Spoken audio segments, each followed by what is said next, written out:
Alright, hello everybody. How's it going? Good evening. It's been a while. It's been a minute. Let's see who is here. Snoopy, hello. Deku, hello. ODM, Rienfo, Hubert. Oh, Mr. Liam. Hello, Caps. Uter, hello. Weagle, hello. How goes it? Clownfish. Harry Smallwood, hello. I'm growing impatient for streams to start. Yeah, I can't relate, but actually no, I do get impatient myself, but there's things I need to do right before I start the stream, so it always takes me longer than like 5 minutes for whatever reason, even though I try to be as prepared. Rob, hello. Thank you so much for the tier 1. Mr. Kupo, Mercaps, hello, how's it going? Starting soon. Hope you get an invoice, yo, good luck. Oh, thanks. I hope so too, but I'm not banking on it. Mr. Peggion, how's it going? Thank you so much for the Prime sub. Dr. Killswitch, how are you tonight? I'm doing well, thank you. Diego on one screen and Hune on the other. Life is good. Ah, very nice. That's a big contrast. Yavin, sir, how's it going?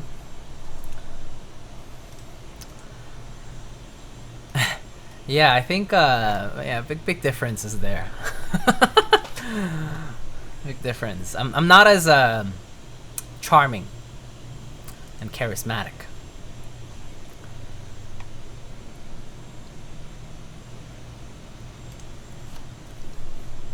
Zays, hello.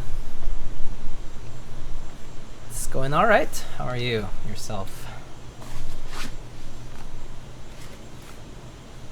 Who won the Kendrick and Drake beef? Speak on it. I mean, I thought it was obvious as soon as Kendrick dropped his beat so soon after Drake. It wasn't that. Didn't that pretty much seal the deal? Not to mention the content was just too much. It was too one-sided. There's no refutable, like, it's hard to refute. How can you go against that? The problem is, like, at first you need to kind of like, it's like one punch, and then there was like a landslide, you know? So I think when it's also, especially like if it's like about a popular vote, right? Like people have something to say about it. I feel like once people are like, oh, that's over, game over. That's when that's GG. You know, it's hard to recover from that, especially when a particular person has, you know, tried to depend on the popular vibe, try to be the mainstream guy, you know. Hey, minor. Alright, folks. So, it's been a minute. It's been like 2 weeks since I've built anything. I have built some few small things over the past 2 weeks too, because I do some things off stream every so often.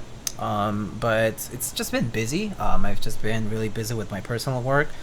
And there's been a few delays in upcoming builds as well. And so that's kind of been the main reason why I haven't streamed. This is also because I've had people kind of tell me like, hey, you know, I was supposed to send these parts, didn't send it. Or like there's a prototype coming up for the, what is that? The Noir N1. It's like this suspension mounted 75% from ClayClock.io.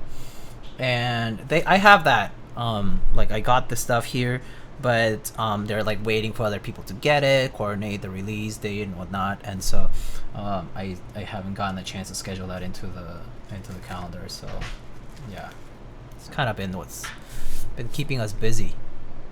You've been cheating on us? By doing what? What's the cheat? What's the thing I'm cheating you with? I had no idea you had an IU. Yeah, I built it during my last subathon sort of thing, giveaway event.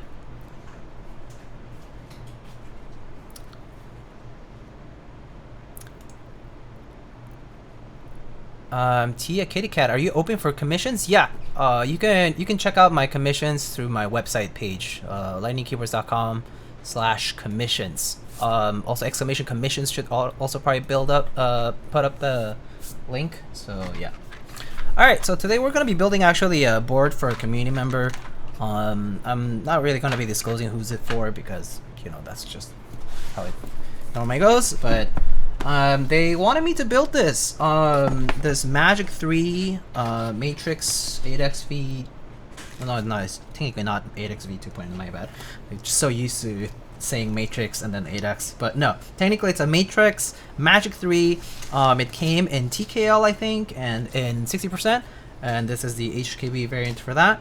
And so here we have some of the accessories. Let's see. Looks like gaskets or bump-ons. And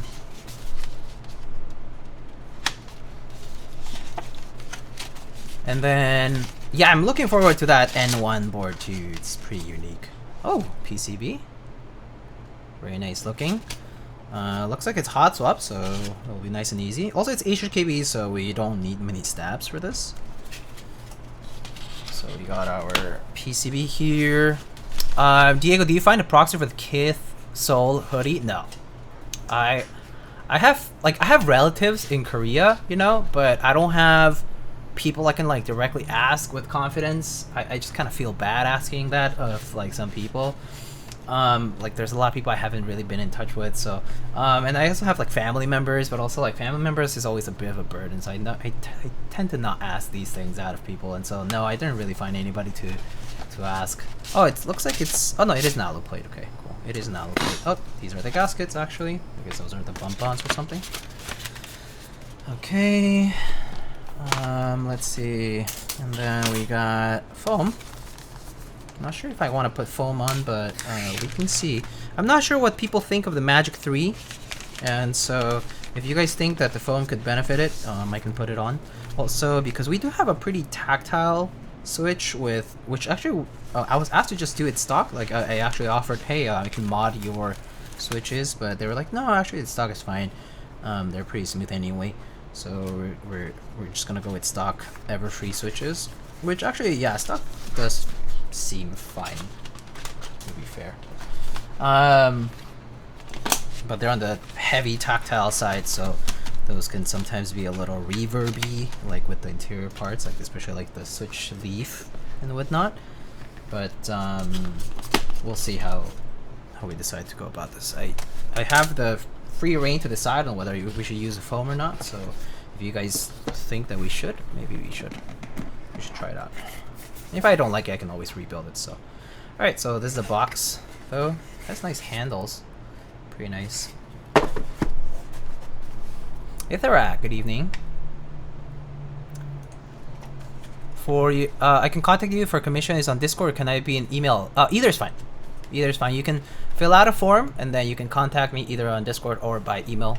Whichever way is fine. I coordinate builds both ways, and it's never a problem. Yeah.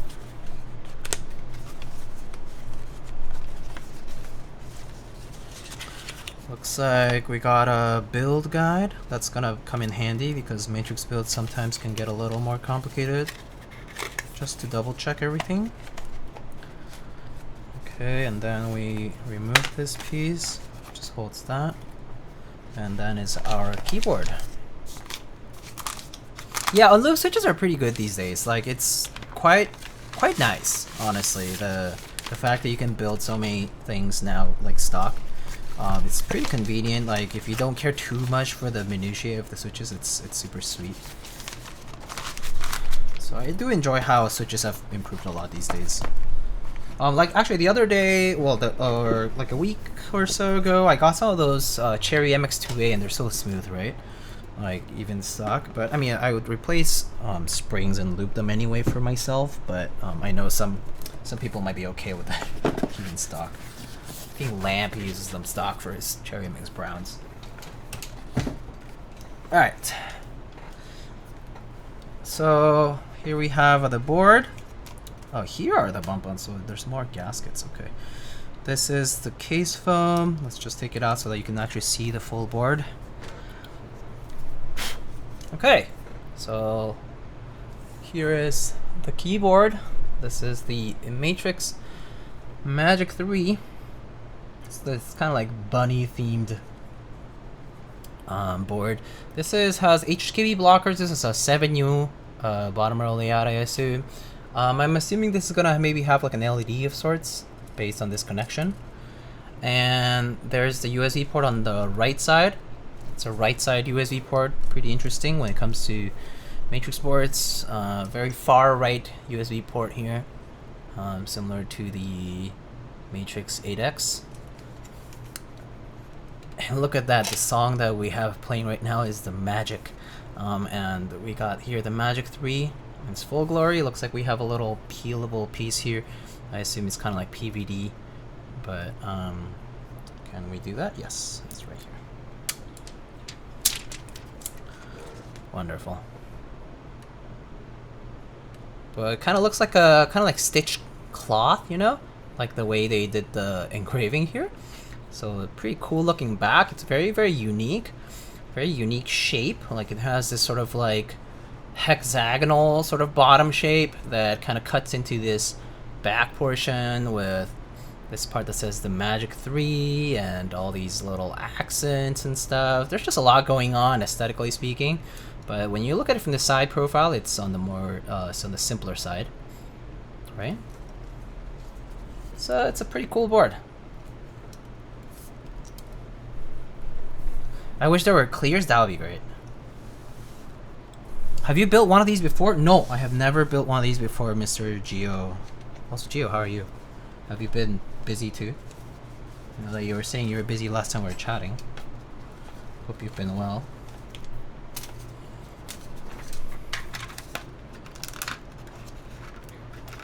I love how the back look like stitch panels. Yeah, I think it's all these little details are always nice about Matrix boards. I think what I like about Matrix boards in general is that they're unique. Like they always feel. Oops, wrong box of stabs. I grabbed. I have to grab a new box. Hold on. Thought I grabbed the new one, but I grabbed the old one.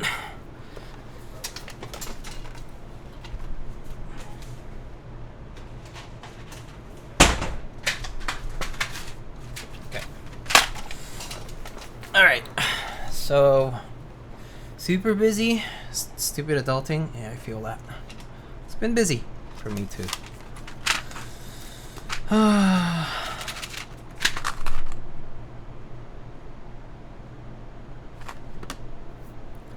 You guys are making me want to buy MX2A Browns. Maybe you should buy them. I mean, you shouldn't be in a rush to buy new switches, Mr. Uter. But if you whenever you restock on switches, so to speak, when you get new switches, you should get some. They're super nice.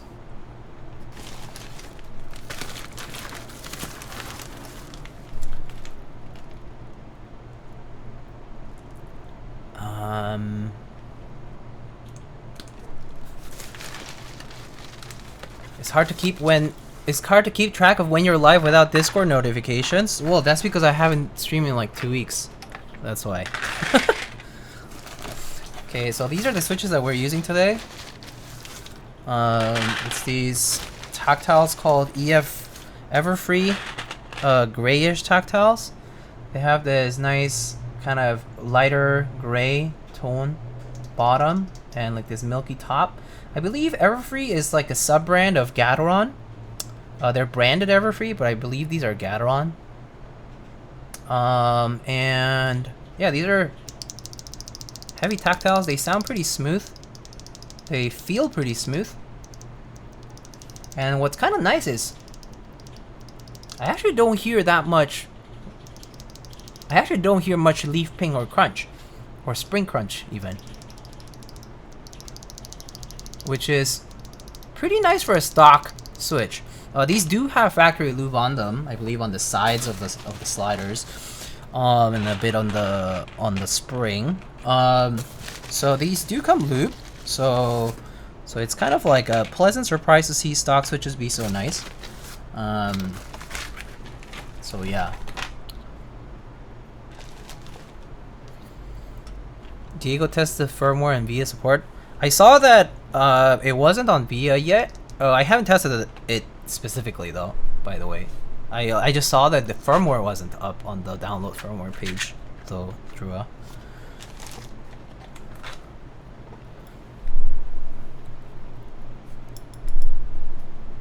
Oh, it's merged now though? Okay, cool. So I guess it will detect. Alright, so for steps, we just need... Oh, actually, I took one extra. I think just 3 steps, right? Because we have shift, enter, and spacebar. We're gonna do split backspace and split right shift. Yep.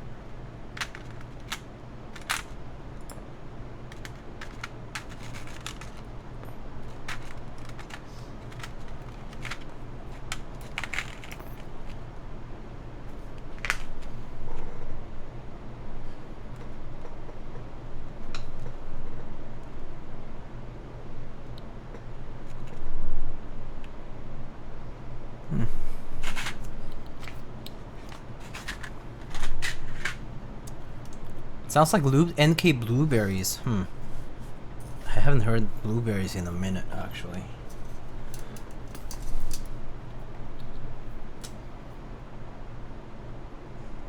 Okay, so did I miss anything?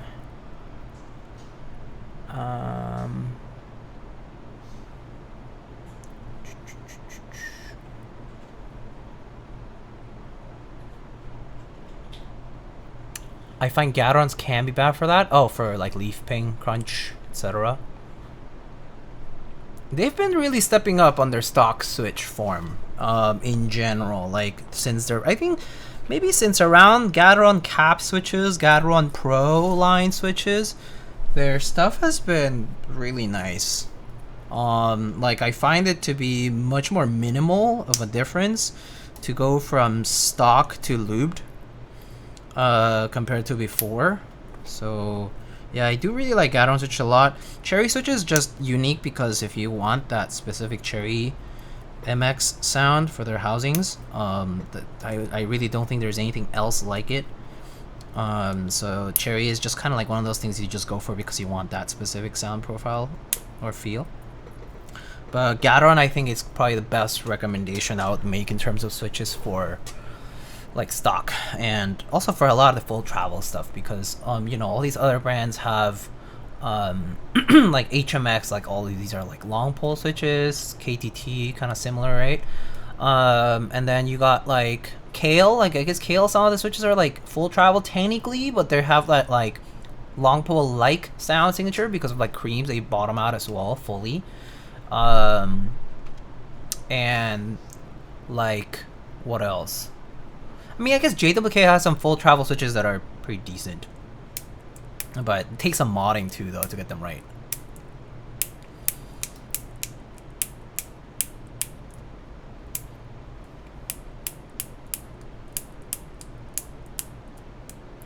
But yeah, I usually spring swap too, though, reinfo, if I'm like if depends on the spring weight also, but yeah, but I would say I tend to spring swap almost always. Gold cap V2s are my favorite, Snoopy. Yeah, no, the cap V2 switches are pretty nice for what they are. I read Gateron for any of my friends who want to build a board. Yeah, I think it's because they can go from stock to lube, like the difference is not huge, so if they get lazy, it's fine to use stock as well. What is this? Drew asking for Limo 0B connectors? Oh, I see. Expensive. Drew asking for expensive connectors? What's this? That's new? Drew spending money? This guy doesn't even spend $10 on shipping.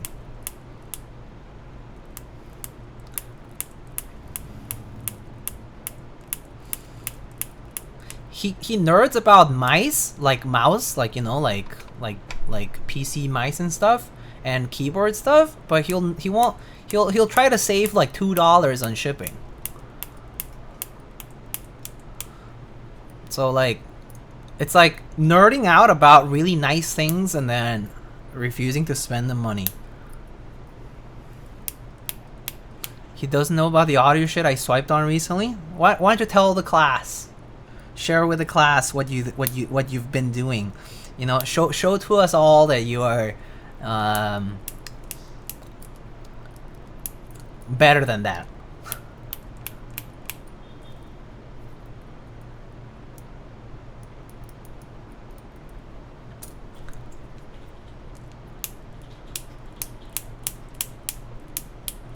But yeah, I mean, limos are expensive, dude. Even at like supplier price, expensive. And yeah, audio is a pretty bad rabbit hole in terms of easy to spend a lot of money into. If you, I don't know, if you get into all that stuff. There's a bunch of snake oily stuff too, like the cable stuff.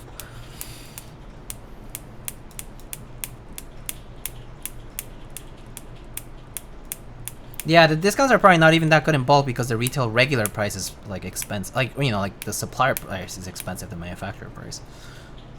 Like the thing is just expensive, Limo. They're supposed to just command a premium, so can't see them being that cheap even in bulk. At least from what I understand about the connectors themselves. Yeah, like what goes into them.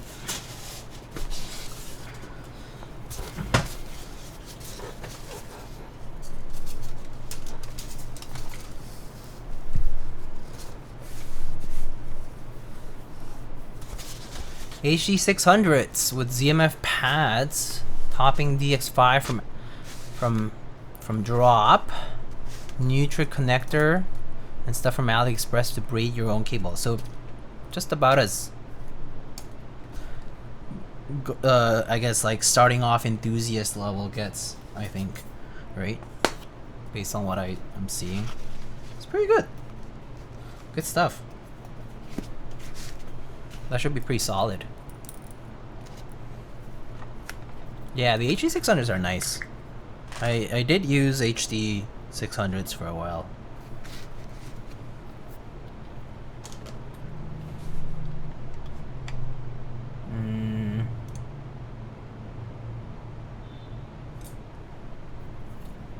Alright.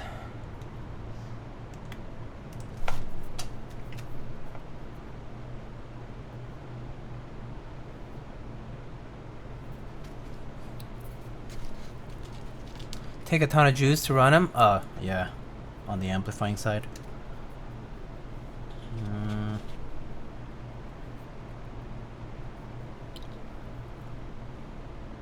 Swipe on the rebranded Ergotron LX for criminally cheap. Nice. So like the Amazon Basics one? Because that's the rebranded too, right? That's basically rebranded Amazon LX. Well, or was, I guess? I'm not sure if they stopped, sorta.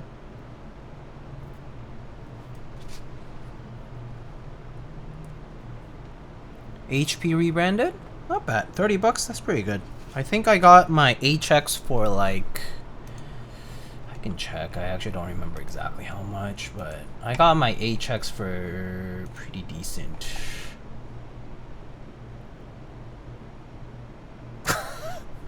I heard that. Where did I put Ergotron? I got one for... I got an HX for like 150, and I got an LX for like 50. Pretty good.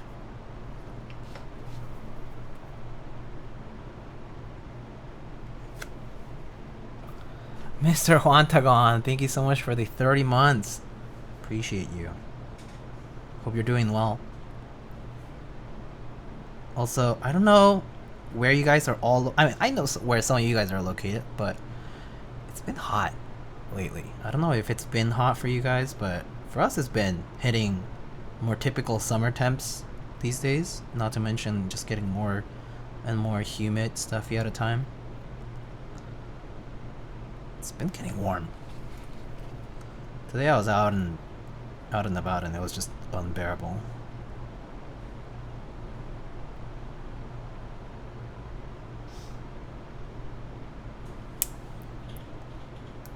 New York gets pretty muggy in the summer? Yeah.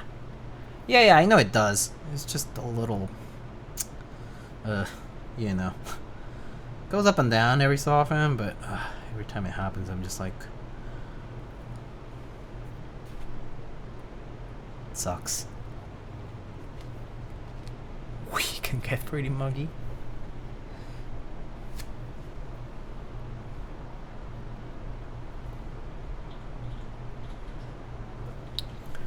It's been hot in Pittsburgh too? Yeah, I think the East Coast has been generally been getting pretty hot, I think. At least from what I'm hearing. Although the other day, I was talking to a friend who lives in the Vegas area, and they were like, oh yeah, stay cool, whatever, right? And I was like, oh yeah, you too. And then I got curious, and I looked up their weather. 42 degrees Celsius. It wasn't even the hottest time of the day. I was like, this guy's like telling me to stay cool. You stay cool. Stay alive. Somehow. I know it's dry heat, but that's kind of criminally hot. You know?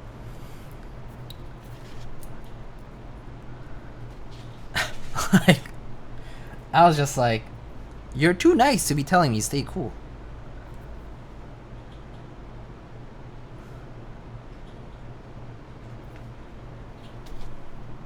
DC went to 50 degrees in India? Oh my god. That's insane. I do assume this every year from now on, right? Basically, until... Well, no, there's no until. We won't regress on this. Probably. But... every year from now on is going to be the hottest year. On record, probably.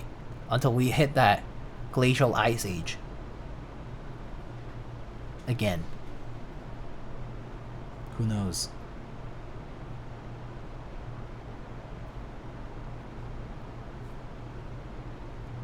But like, the trend line is definitely at the kind of like, oh, point of no returns being crossed. It's just been hotter and hotter each year. Can't wait until we can only work at night, become a nocturnal. Yeah.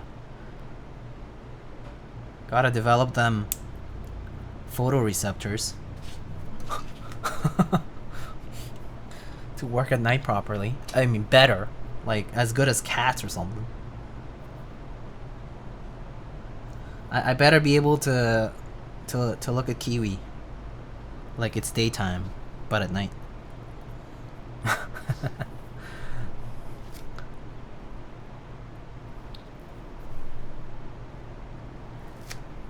Be living underground sooner than later if it keeps up. Yeah, it's gonna be one of those Planet of the Apes or some kind of like post climate catastrophic climate change semi dystopian.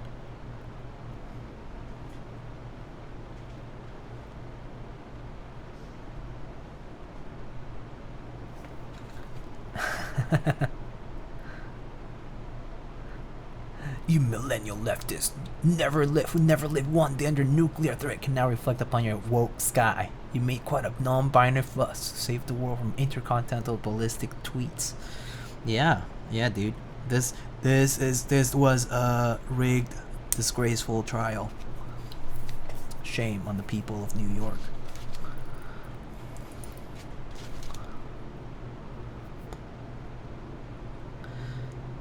Speaking of random world news, right?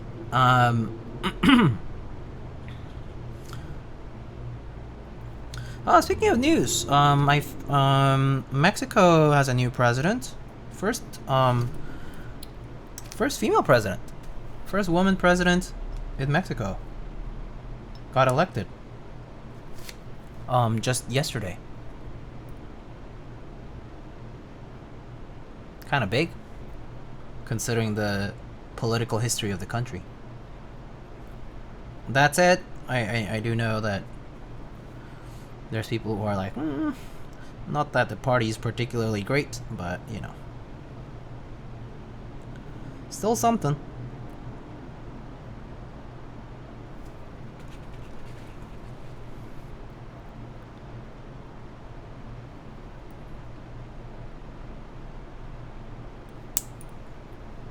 Do you think she's a keyboard enjoyer? I believe they're a scientist. By profession, like before they became a candidate, like before they became active in politics, they were a scientist, like an environmental science person, engineer, like a climate scientist. So pretty cool. Or like energy engineering, I forget what it was, but something like that, you know, along those lines. So pretty cool. I mean, a scientist, basically someone who has a background in STEM, became the first woman president of the country, which is kind of cool. It's not someone in business. It's not someone in, you know, finance or just political science in general, right? Or you know, international relations, whatever it is, right? It's pretty cool. Someone who's a scientist by background, who is actually like pretty well published in the field and whatnot too, apparently. Stepped up to become president. Pretty nice. I mean, I hope it means good things for the country. That said, no matter your background and no matter all these things, if the circumstances are not right and the timing isn't right, things just don't work out. But you just gotta try. Energy engineer PhD, thank you. Yeah, that's what I thought it was. Energy engineering. Pretty neat.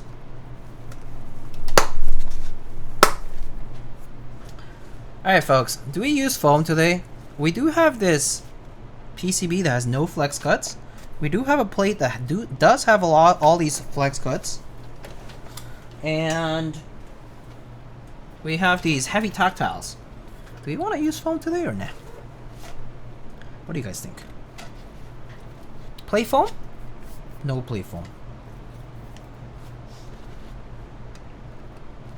I think it might be fine without, actually, because this PCB has no flex cuts either. I think if both did, I would probably use at least one of the foams, to be honest, because it helps kind of make up for the lack of substance, so to speak.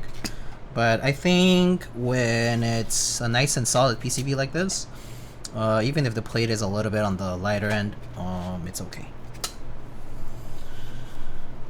But that's my experience. Say no foam at first. That's true. It is hot swap too, so it's not a big issue to try. This is a nice PCB color. It's like a nice dark red. Yeah, it's pretty nice. Heavy tactiles will make it sound fuller, and the PCB's fine. Maybe I can just do spacebar foam. I was thinking, like, just the spacebar, like here, maybe that might be okay. Or is it like this? Just like that.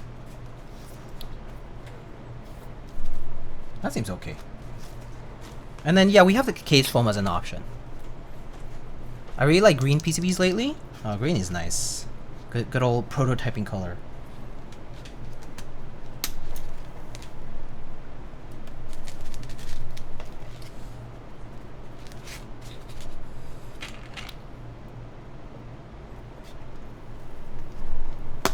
I remember when the was it the Andromeda, from AI03, when the Andromeda dropped, the people were complaining about the PCB being green or something. Was it the Andromeda? I think it was Andromeda, right? Yeah, well, I guess this foam I can always put it in later, which is nice. So it can be an option if it feels a little like rattly sounding at the spacebar. Let's do no foam for now, and yeah, see how it goes. If we don't like it, we can switch it up. Does someone have tips for my spacebar stem? They're too loose. Just cracked it, I think. Like the spacebar keycap itself.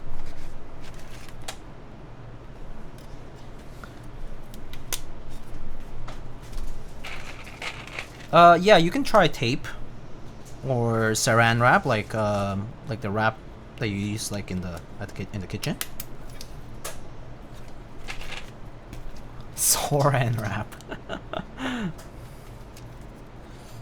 we not Polish wrap.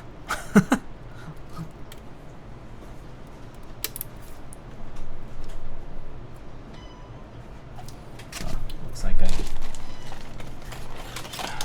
think I bent a pen here.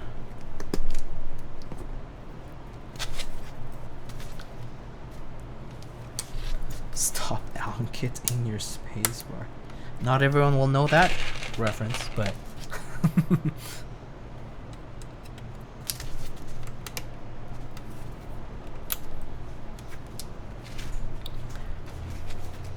I used saran wrap and cracked that way. Oh, weird. Maybe it's just too tight. Like in general, it really is too much then. I'm not sure.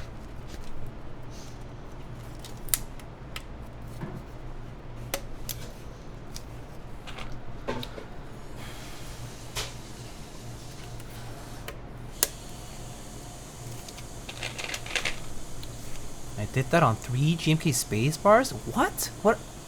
How is this? How are these getting? Okay, I have new sets, I have old sets, and my keycaps are not cracking or like getting destroyed. What are you putting on them? Like what key? What? How?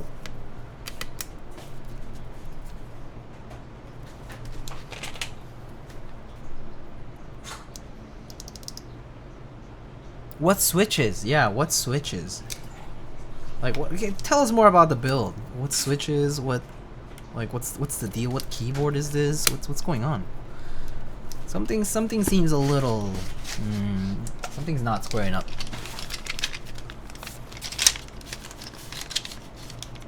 Yeah, I also have box switch survivors.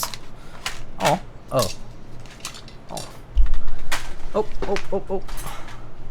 Hello, sir. Hi. Oh. Okay, I'll move this. Hi, Kiwi.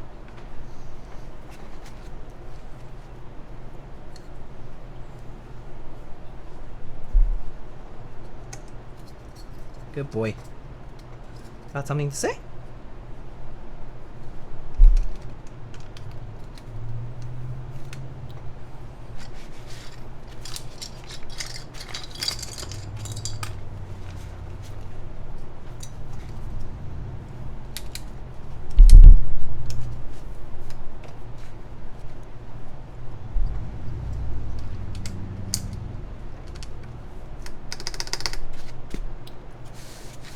What Kiwi? It's a keyboard.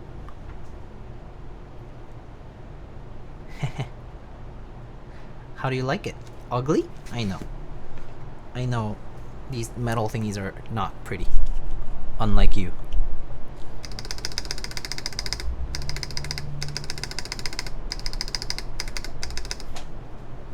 Good boy.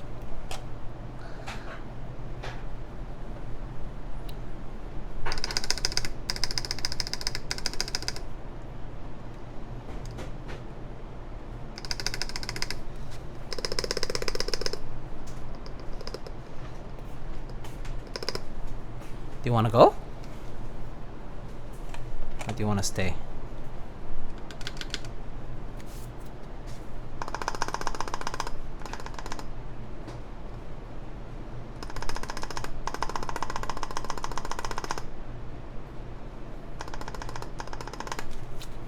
Oh, I guess he's staying. For now. Oh, no, he's going. Bye. Thanks for visiting.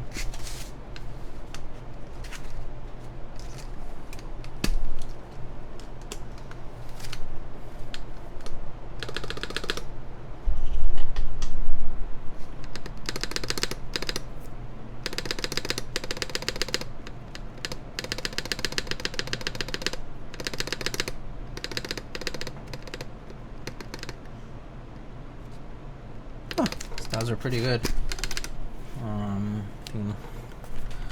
As far as ticking and rattle is concerned, we don't have it, so that's good. But I might check later once it's fully built. It might be a little different.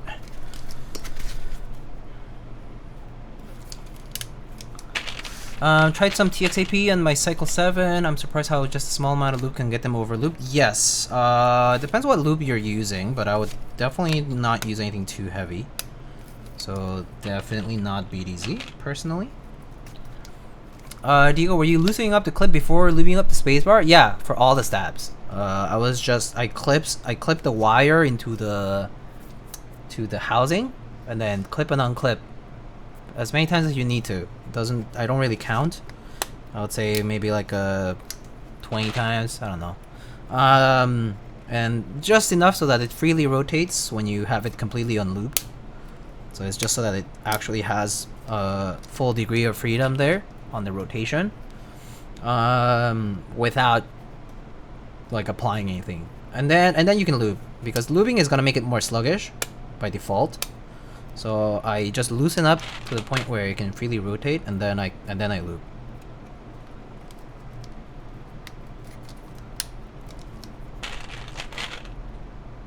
Well, no. These are all lube. I lube the wires afterwards. But when I'm unclipping and clipping the wires from into the inserts, I'm doing it completely stock. Because lube is gonna, you don't want to lube and then do that, right? Because it's applying a film of stuff. It's not really gonna work. It's just kind of gonna slide on the plastic. So you do it, you kind of break them in their stock, like, in the dry plastic form, and then you lube whatever you need to lube normally, as you normally would for any other stab. In my case, I just lube the insert and the wire. The wire a little bit more heavily than the insert. The insert barely gets any, but the wire is really the main kind of culprit for ticking. So mainly the wire, the tip of the wire especially.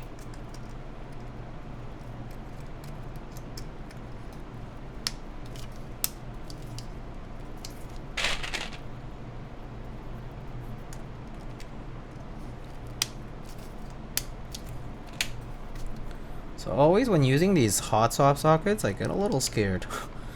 Try to hold this hot swap socket in place, because these bastards, like, if you're not careful, they can pop off pretty easily, because the sockets don't have that much solder holding them onto the PCB.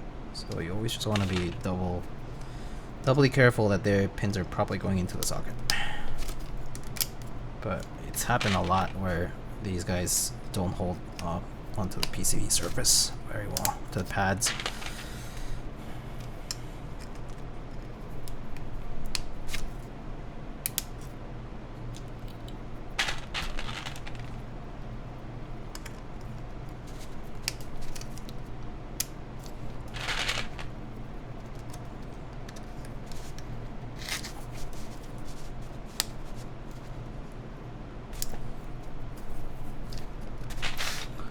Really hot. Oof.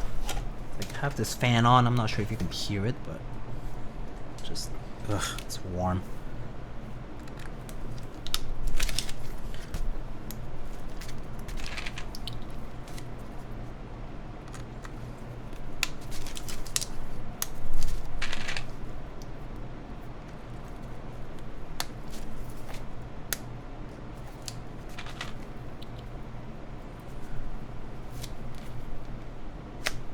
Someone had good recommendations from Keycaps for the F18X Burgundy. Some people like Dolce on that, or maybe like even modern Dolce is fine. Some people like red-ish sets, so maybe like Jamon could work.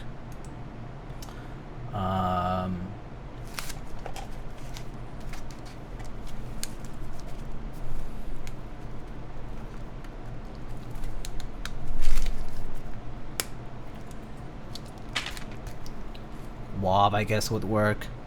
Neutral, beige, of course, but you can try it. You can try non-neutral sets too, though.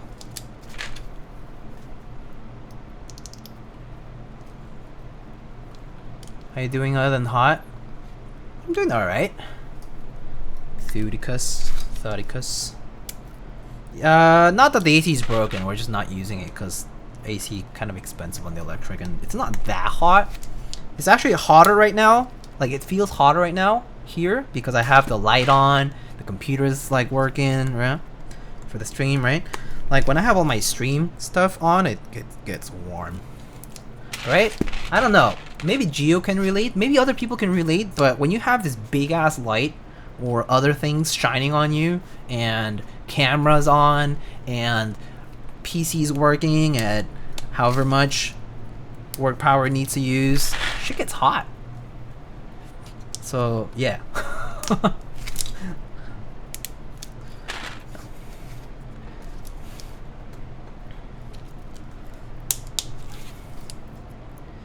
Yeah, it's all a mini heater kind of thing, so it do be like that.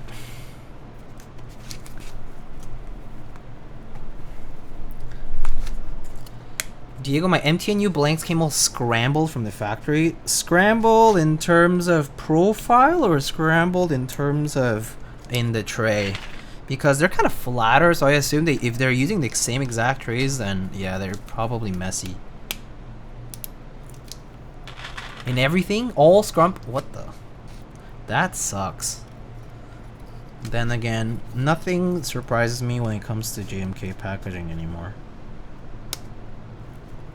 to be honest, despite changes and whatnot. R2 and R4 caps are the same except reverse. Okay.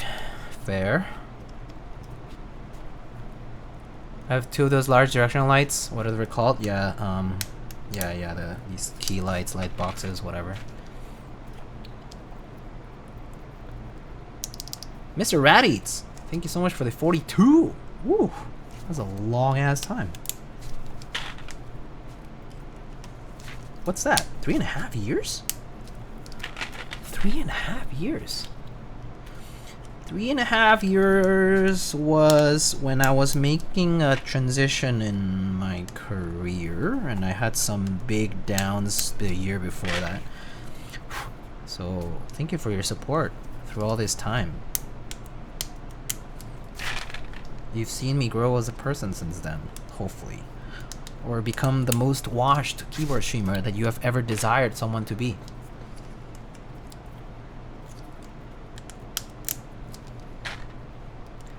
Is your next meetup going to be the New York one? Yeah, probably the local one if I go to it. I actually haven't bought the tickets yet. The only reason is because I'm not committing to things right now. I just have a lot on my plate, and I'm trying to not commit to events as much as possible. But once I'm kind of through stuff, I'll commit to more things, attend more things, you know, make plans. It's just been a little hectic. I'm just not paying too much attention. I know there's like a bunch of things happening. There's a mode meetup, I think. There's like New York. There's like blah blah blah. Keep Life. I'm not going to Keep Life. I have something else already committed for, like personally, and so yeah, it's just busy. All right, cool. That's done. I wonder if I can just. Nah, I guess not. All right, I'm gonna just let's take this into.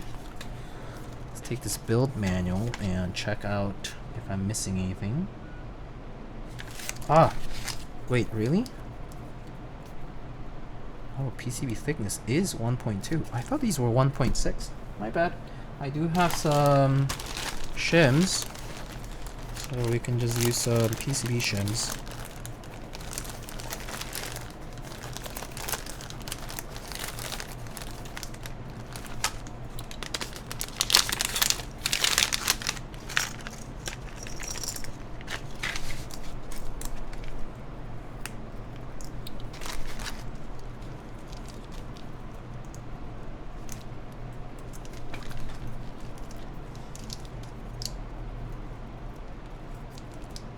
I swear GMK is one step away from going the signature packaging route. Bags or like shrink wrapped, sort of. I don't think they ever will though, because of their sort of like environmental friendly kind of thing, you know, going on. I don't think it's conducive to them actually doing that, so yeah. I don't really think they'll ever end up switching back to plastic packaging unless it's like some sort of like very environmentally friendly thing or whatever, yeah, I don't think they will.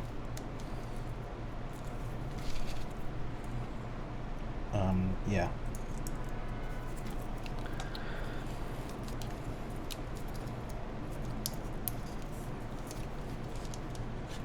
Never had any street food in New York City? Wait, really? Well, I guess I can understand that. If you're not here for long enough, you don't really end up having it. That's true.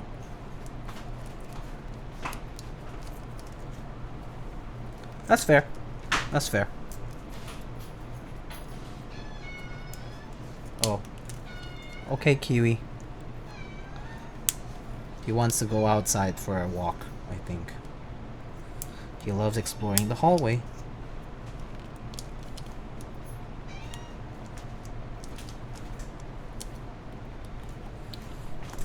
I feel like I always need a local to show me the way. That's fair, to be honest.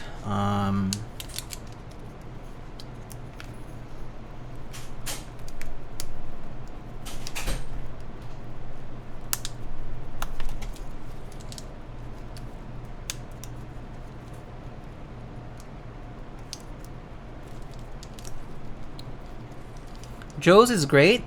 Shame you missed chopped cheeses though. Chopped cheese is kind of like a thing that you get inducted to later. I feel like most people don't get a chopped cheese on their first visit. Although it's nothing crazy. It's nothing like, it's not gonna be something mind-blowing, okay? Like, it's just like when people talk about In-N-Out when you go to California or wherever, like to the west or south. And they are like, oh, In-N-Out, In-N-Out, In-N-Out, In-N-Out, and then you try In-N-Out, and it's just a burger, you know? It's just a nice, clean burger that's cheap, okay? It's good, right? So it'll be yummy. It won't be mind-blowing, but it's gonna be yummy. That's what a chopped cheese is going to be.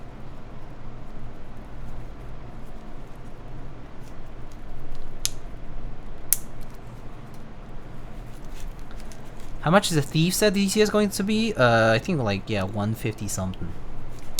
Muto. It was on the form if you didn't get to read it.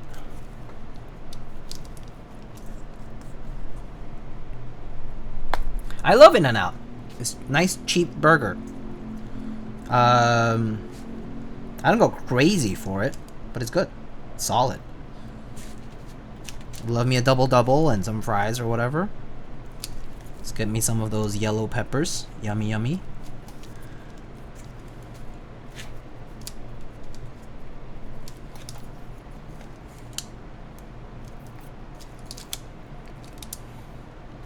Okay, I think all my shims are on now. Just gonna my cable's getting stuck here. Just gonna make sure that they're properly in.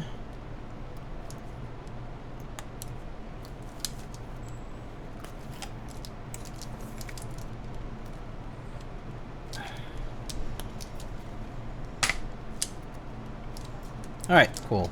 I think the shims are up. Okay. Alright. Cheaper than most fast food places, which where I live, which is so sad. It's just competition. Okay, so check the keyboard, blah blah, keyboard case, blah blah blah. Okay, plate foam, case foam, screws, yada yada. Break away the tab, already done. Wait, that's for the 80. Oh, I see. That's for the. Okay, sure. It's gonna be VL compatible. Install the plate. Okay. Install the build. Only supports gasket mount. Gaskets need to be installed on both sides of the plate. Yalla. Okay, cool. All right, I'm just gonna follow that.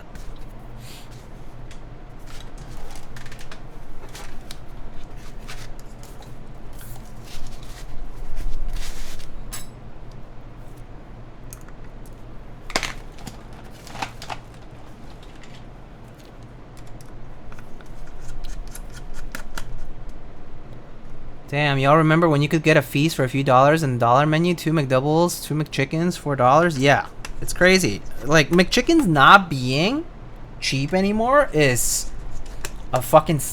It's a scam. Well, inflation, I get it, but... It sucks, man. Like, I think the only thing now kind of redeemable is the fact that you can get... Like, you can still get 20p's nuggets, right? 20p's McNuggets for $5 with the mobile app coupon or whatever it is, right? You can still do that, but yeah, McChickens and McDoubles, they ain't the same anymore. It's not the same.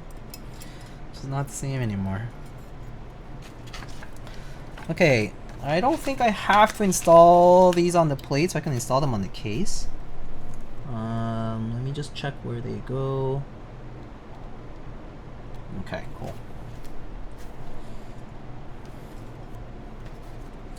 So these would go like on these tabs, right?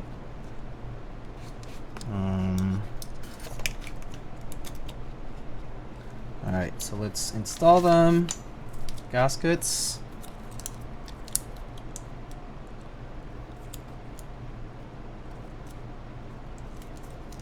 $20 nuggets for $5. Good one. It's 18 here for 20. No way. Damn, that sucks.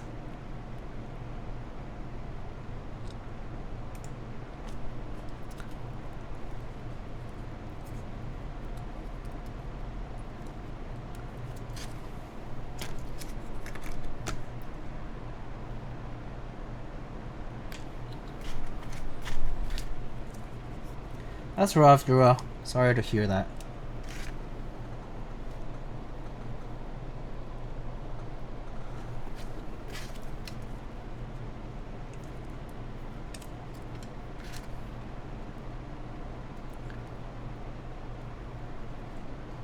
Cheeseburger, only onions? What? Y'all don't like everything in the cheeseburger? Picky eaters, man. SMH. That said, I was a picky eater when I was a kid. But being picky now as an adult, ain't no way. At least, I'm not gonna miss out on those, on the veggies and stuff, on like all the other stuff.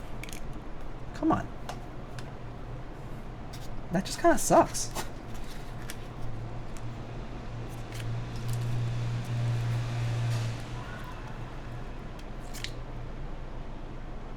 Only in McDonald's burgers? Huh. Okay. What makes it that bad?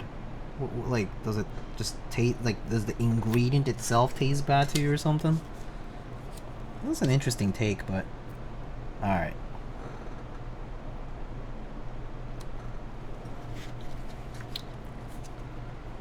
Taste only ketchup? McDonald's cheeseburger? Then ask for less ketchup.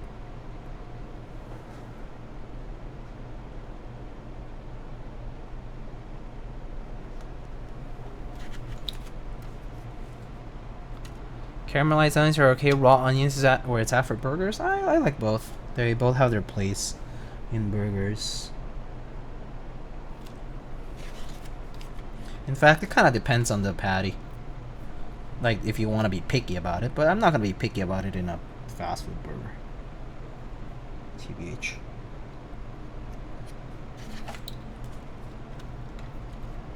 Burger. Yeah. The pickle onion and ketchup make the McDonald's burgers for me? Same. I can't deal just having the bread and the patty or whatever. It's just too boring. At that point, I would not pay the money.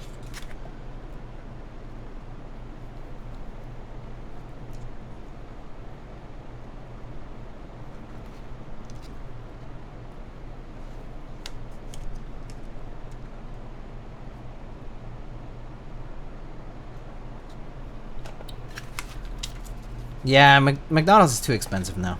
Like, they're pretty much trying to gate it in, like, with the app usage, right? But, like, it's not really worth it most times. That's just kind of how it is now. I would say so, at least. Alright, cool. So that's done. Let's just do the top piece now.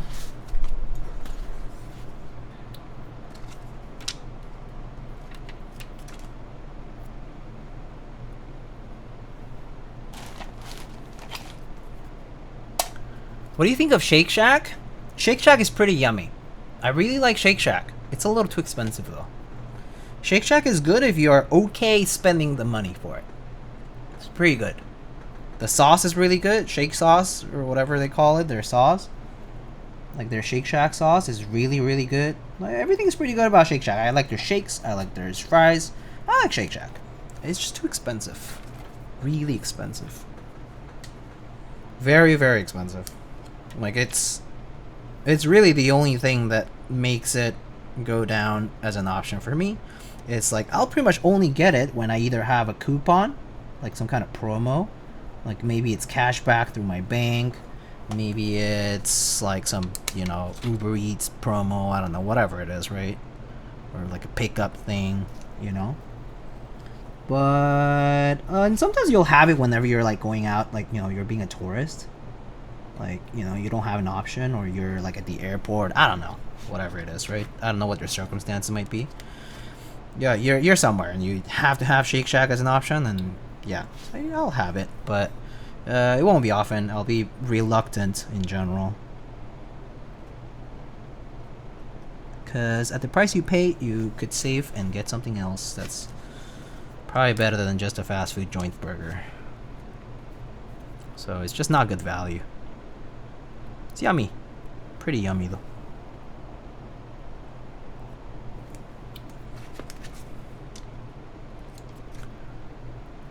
Yeah, I mean, if you have In-N-Out as an option in the area, like if we New Yorkers had In-N-Out, everything else goes out the window.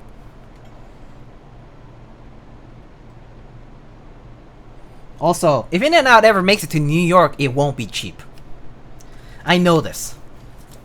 The fuckers will try to like place their own version of the Manhattan tax, and we're gonna get fucked. So yeah, no, I don't think it would happen, and if it did, it won't be good, because it won't be, the value proposition will be lost. So it won't be the same anymore.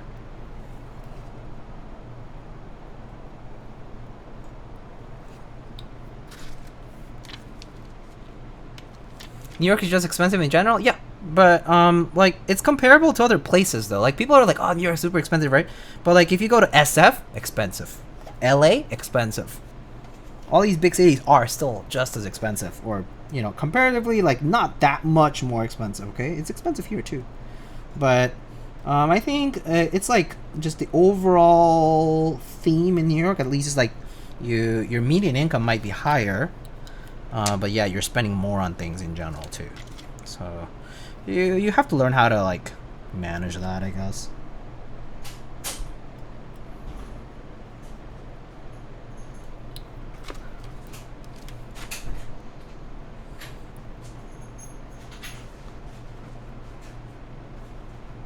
One was supposed to come here, but I would be scared of the prices because all the new old places here just keep going up. Yeah, it's been happening a lot everywhere. Really, not just in specific places or like big cities. Just everything's just been going up so much in price. Eating out is really not becoming worth it anymore in general. Like unless you're going for what is that, what do you call that, an experience, I guess. Like people who go out for like those fancy fine dining things and they're doing it for the experience. That's cool, the novelty of it. But eating out is definitely not very enticing anymore, with how comparatively expensive it is. And it's not like your income is going that much up that much relative to the inflation, quote unquote. So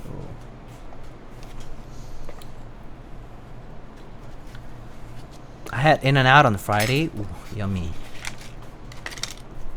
Yummy, yummy. I did go to the San Francisco, like the Bay Area, for a little bit like on Memorial Day weekend. But I didn't get to have In-N-Out because I was booked for other things. Like, it would have been like a random trip to In-N-Out, but didn't end up doing that. Which is fine, no biggie. Not really missing out on anything. Okay, so that's that, I guess. There's nothing else really. It's just remapping. Okay, that's it. Alright, so no case foam for now. Let's try it out just as is and see how it goes. I think I first need to put the PCB on the top piece and then on the bottom piece because of this daughter board. Interesting. How do you... Does it just go through? Just folds around maybe? Or maybe actually this way. Yeah. That'll work.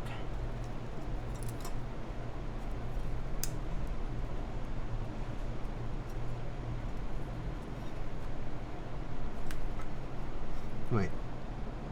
LED HKB, yeah.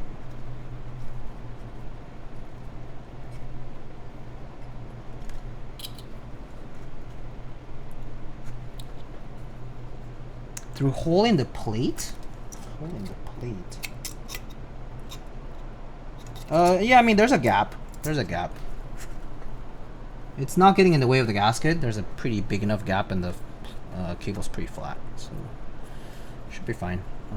Maybe I'll tape it down here, but I think I'll leave it as is for now. If it causes me issues, actually, it might not be a bad idea to tape it down there, just so it stays flat on that end.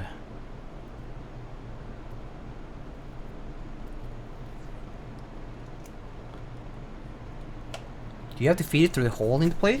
What hole in the plate? Hold on.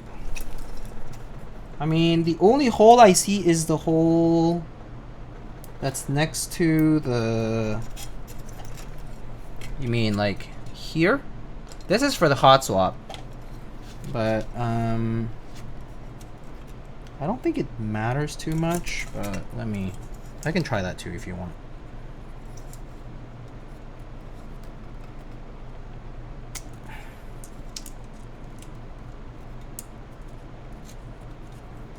Yeah, I guess that works better, I guess. A little cleaner. So as long as it doesn't get stuck on anything, it's okay with me. So it's not getting, as long as it doesn't get squished, rather, is what I would say. As long as it doesn't get squished by anything, it will be fine.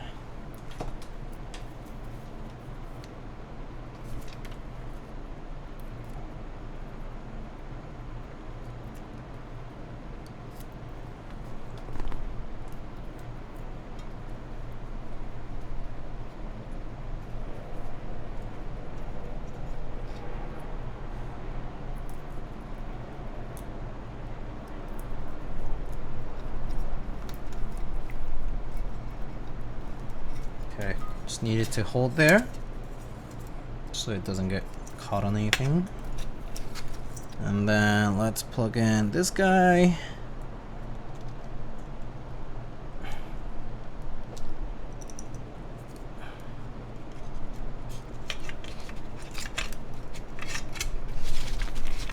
Okay, there we go. Sweet.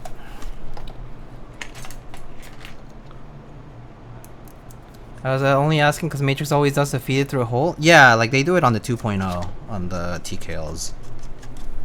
Actually, pretty much all their TKLs. They have that LED bar. They do love their LED splits. Like their separate daughter board for LED thing. Yo, what's up, Drew?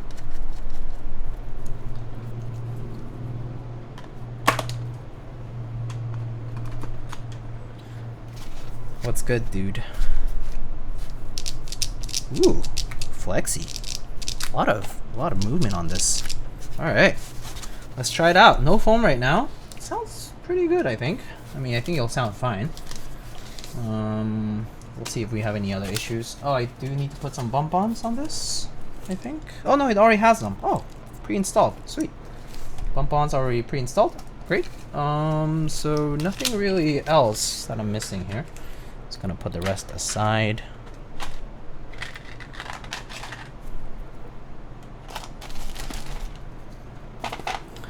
All right. So what key set should we put on this? What key set do we want on this, eh?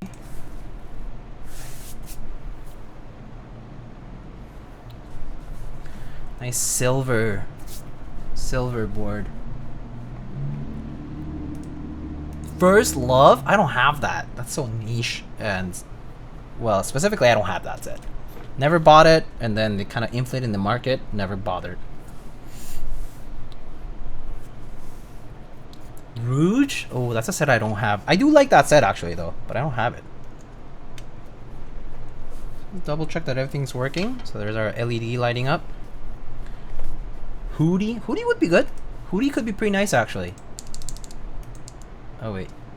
I think I need to...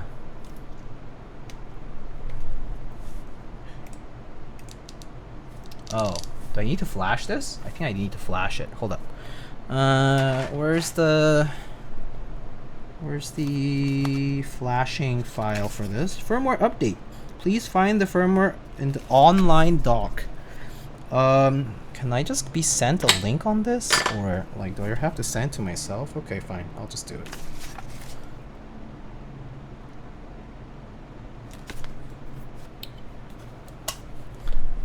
You got 9s? I do have 9s. Could slap on this, yeah. 9s could be good. Alright, hold up. I'll need to get that firmware. It's asking me for the firmware to put into the thingy. Alright, I'm gonna send myself this doc to open on the browser instead because it's kind of a tedious thing to do on mobile. Okay. And then go to here. Open my page. Honeywell could work. Ooh, Honeywell. Ooh, kind of tempting. Honeywell. I like that idea too. Let me. I'll put a vote. Just give me like 2 seconds here. Let me get the firmware first. Firmware update. Default 60%. Yeah, sure. Okay. Flash. Okay. And then where do I go for this? Where's the boot drive thingy? There we go.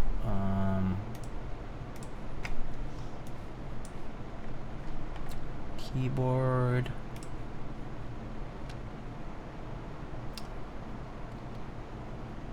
What's this plate?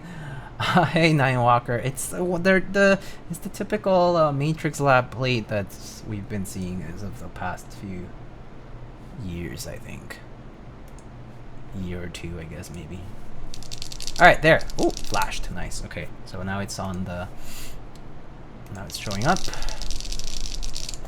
Let's just double check that everything's good here.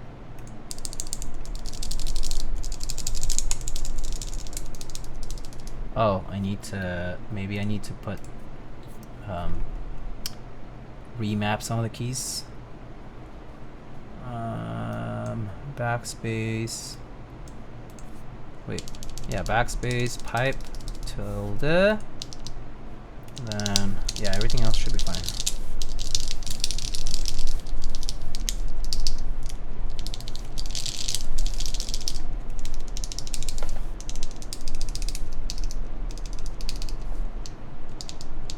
Oh, my FN key is different. Oh wow, they have Vim style arrows programmed on the default layer. Kind of interesting.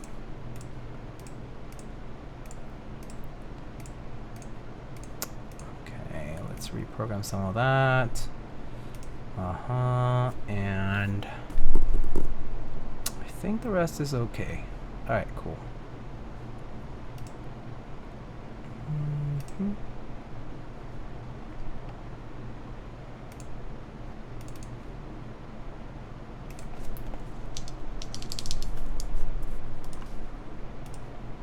Alright, sweet. Would a Falcon PCB work in this? I'm actually not sure because of the daughter board at the bottom. There is a daughter board right here, and it connects to a JST somewhere right here in the back.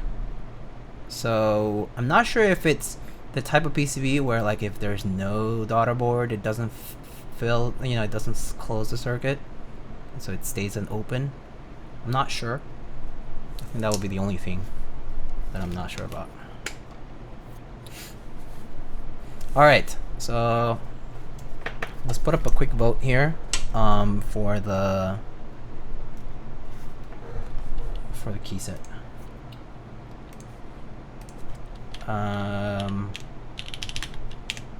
Poll. I'm just gonna put a few that I liked. Key set. Okay, so I liked Honeywell, Hootie. Some people suggested, sure, beige, some form, any form. Monkey. Could work. It's silver. Nines. Sure. Nines and monkey. Super niche, but I do have monkey, so I'll put that up as an option. All right, you can vote for your options in the poll. So check out the poll and vote. I like 60% of this more than TKL. Yeah, same. I think this compact version looks a lot cleaner. And I think the design sort of carries through a little bit more on this. Oh, that is true. Monkey has pretty meh kitting. I'm actually not sure if it supports, does it support HHKB? It might not. Given how old it is. You guys, can you like check it for me?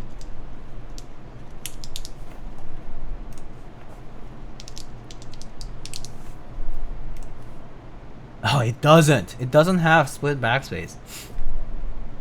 It has the split right shift though, and a 7U, but it doesn't have the 1.5U backspace. I have to use the pipe.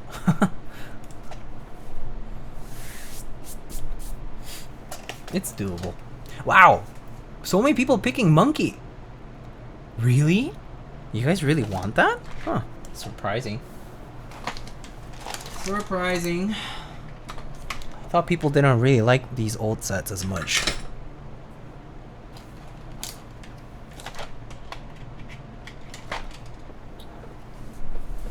Yeah, monkey doesn't have split back.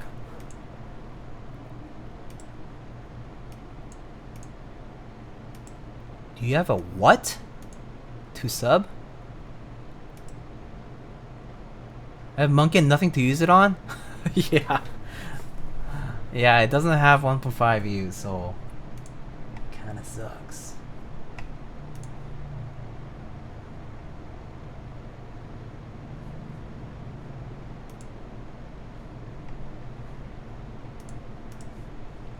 Wow, monkey actually won.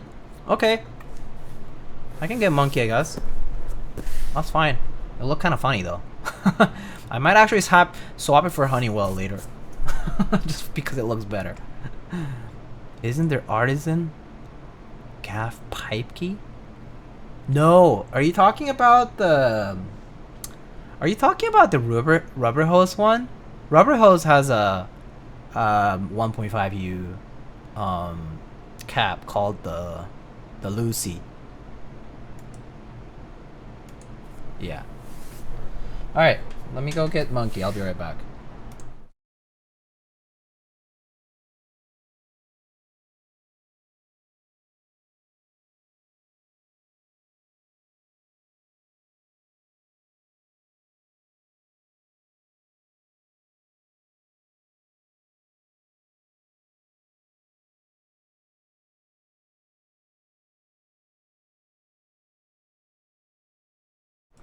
All right, I'm back.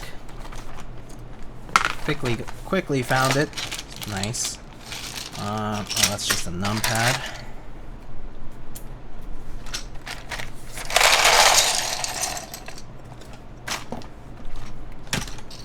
There's our 7U.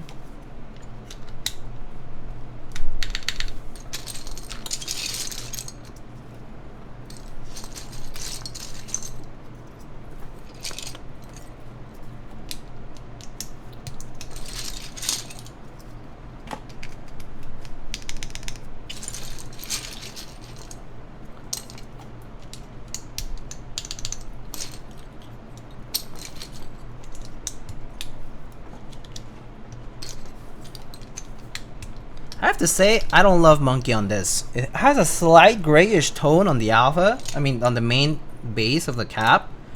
It doesn't jive with this silver as well, in my opinion. I'm not sure what you guys think, but you guys can take a look. It's kind of like a weird. It's like off-white, right? Because it's not a pure white. And with the silver, it looks a little off, in my opinion.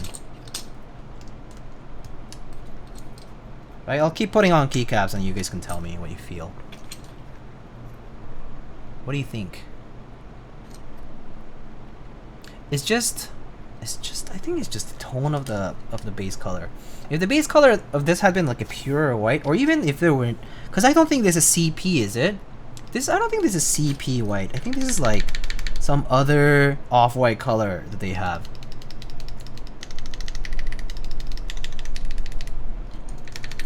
Yeah, I'm not feeling this.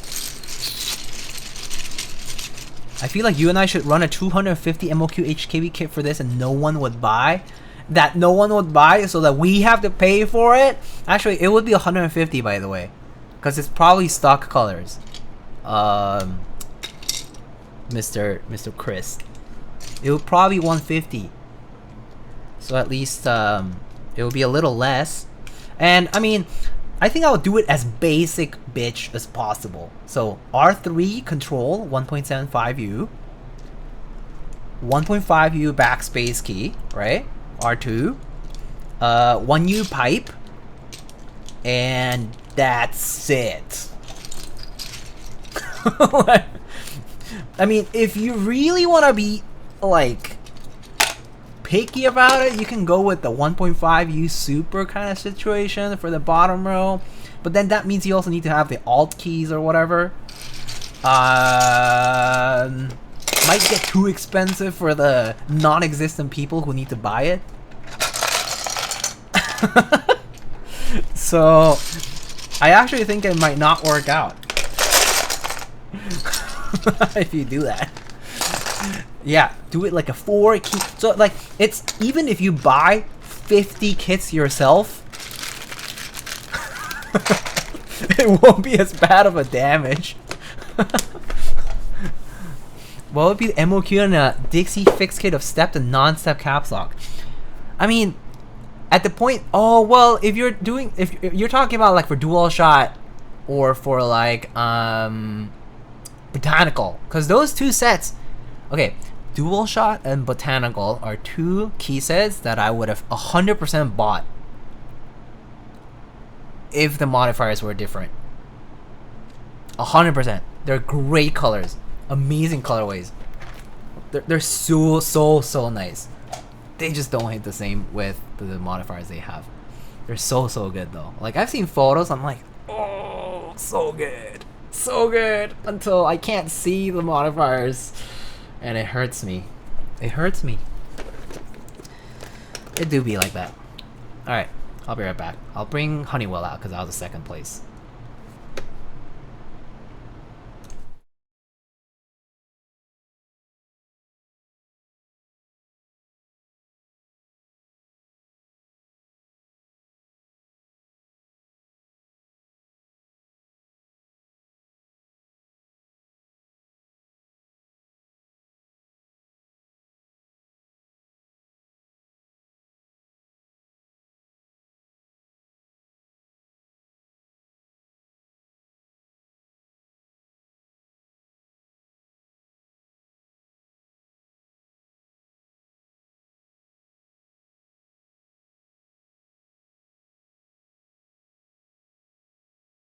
Alright, we're back. Honeywell time.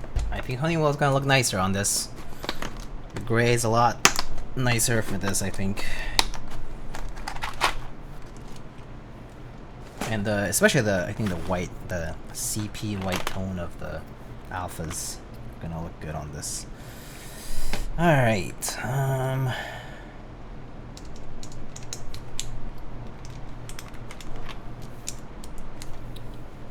and our 175U control. Oh. A little bit closer so you guys actually can see.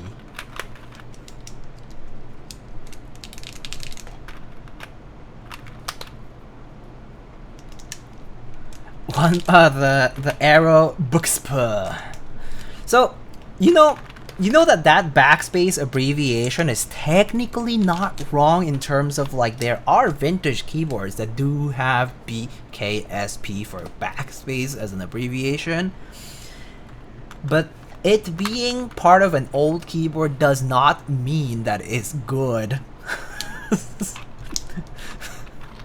Exactly. It looks ugly. I mean, this is the same argument you can make about the box X key. You know, the box delete key that is on typewriters that people use initially for the 1.5U backspace key or delete key for HHKB support on GMK sets. Nope. Nope. It just does not work. It just don't work.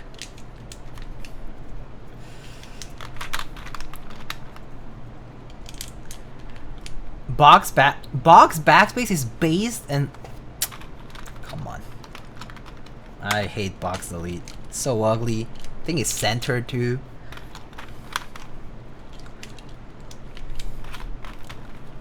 It's cute.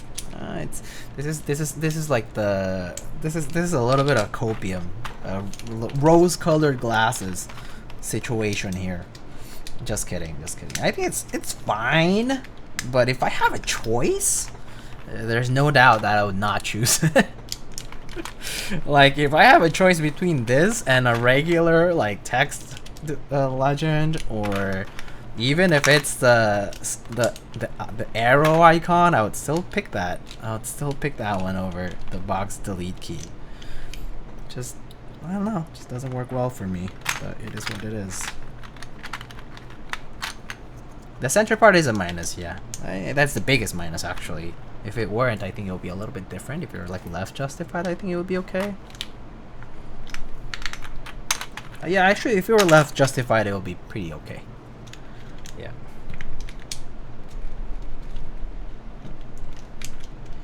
As long as it's not what? Oh, BKSP. I don't really care, to be honest. That's fair.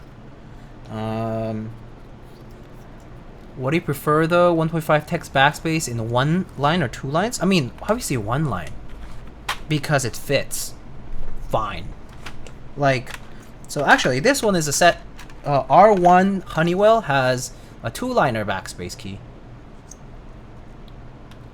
It's fine, but it's not great, because you know that backspace as a full word actually fits in a single line. So why do a double liner?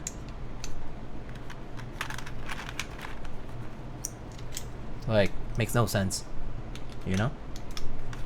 Yeah, it's definitely one of the bad parts of R1 Honeywell, but I don't care. This set is actually like a bit shine and stuff. I really like this set. So, yeah. Shit, this might be my second set actually. I think my first one might have given it to somebody, you know. Now that I remember, let's use that. Red enter, looks nice.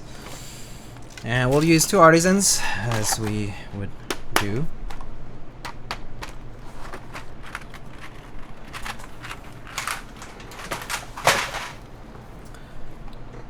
Did I get silent veto with my artisan suggestions? I haven't seen, but let me see.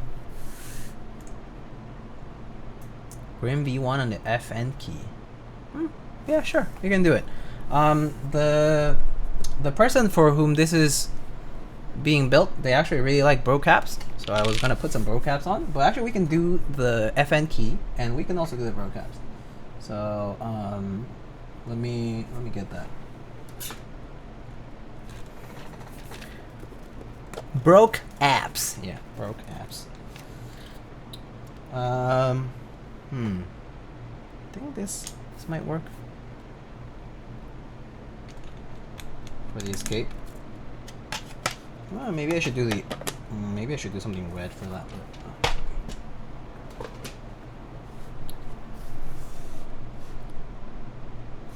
Nice. And I'll be right back. I'll get that grimace. Also, I need to get some water. I'm so thirsty.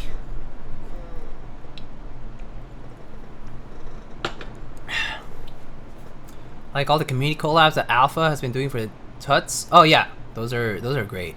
I actually really liked it. Like it, some of them are like truly identifiable with whom they're made for. So it's pretty good. All right, BRB.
Alright, found 2 keycaps that I think work pretty well. Got this Reaper and got this Grimace, which Mr. Info requested.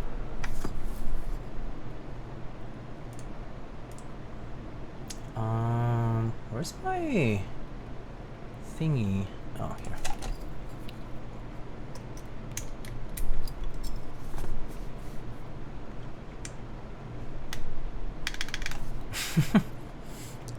Kind of funny looking. We got a Reaper. Alright. This is good.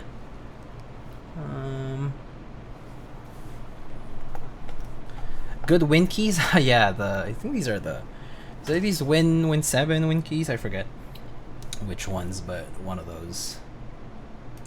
Alright, let's get typing. Let's try it out. Artisan for FN? It's a fun idea. I wonder who has done it. I know a guy whose name is I think Alex or something like that.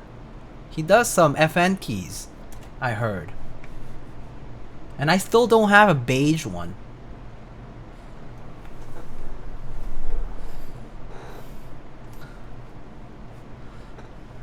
It's okay. Oh, why is this so actually that's fine. Big letters for old man like me. Alright. Alright, let's try this out. Let me move the mic over and let's type on this.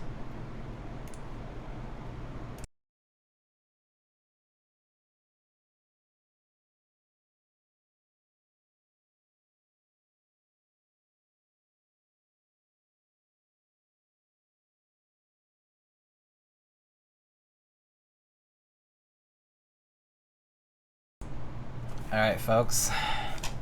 I know there's some fan noise in the back, so I hope you can just bear with it. Should be just background noise though. Hello Kim, how are you doing? Legend has if you lick a gap, you'll win another. Now lick. Okay. Ew. Gross. I will win. I shall win.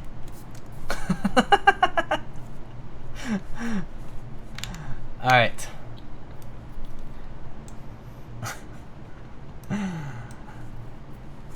not even the first time he's licked that cap today. Is it just today though? The rich will get richer. Alright, let's try this out. So we got these Everfree grayish tactile switches on Magic3 from Matrix Lab. This is built with a full alu plate. No other mods other than just, you know, some good old lube stabs, TXAP stabs. We have no foam in the case, so it's just a 1.2mm PCV and the aluminum plate, stock one, and it's a gasket mount board, and that's about it. So let's try it out. Oops.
I think that sounds pretty good. I agree, Mr. Piggy, and I actually think it sounds fine without foam.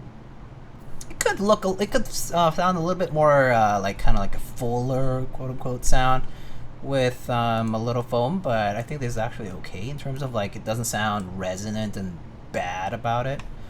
But I mean, I do think the foam situation could be a pretty, I guess, just if that's your choice, if that's what you want to do. But I think it sounds fine without it too right now. Do you like the EF switches? I think if you're into heavy tactiles, these are pretty good. Like, so I think like among heavy tactiles, people will recommend like T1 variants, so like Zelio V2 T1 type of variants. Like people will recommend Boba U4s, right? People will recommend Holy Pandas, right? And like all these other ones, right? Zycos and blah blah blah, Nubis switches, all these other ones. These are actually pretty nice. I actually think like if you're in that heavy tactile family, they're super smooth. Is one thing I noticed right away is, and I'm using them completely stock by the way, and these are not pingy. Like they don't have that nasty leaf ping that you get in a lot of switches because of how tactile they are. Like kind of like that rebound that has a bit of that like metallic sound at the end of the upstroke isn't there, so that's pretty nice. And that's stock, so even if you were to mod these switches, you can actually kind of like tune it a little bit more. But these are stock and pretty damn good sounding. So I'm actually pretty like I think if you are into these particular type of switches, these are pretty good. I'm not a huge heavy tactile person. So personally, I wouldn't use these like regularly. Like I'm more of the MX Brown to MX Clear tactility rate. So you won't see me using these as much, but if I were to switch over to that heavy tactile part of the switch range, I would probably recommend these. I would recommend these for sure though. Like they're super cheap too. They're super cheap. I think along the lines of, actually, how much are they?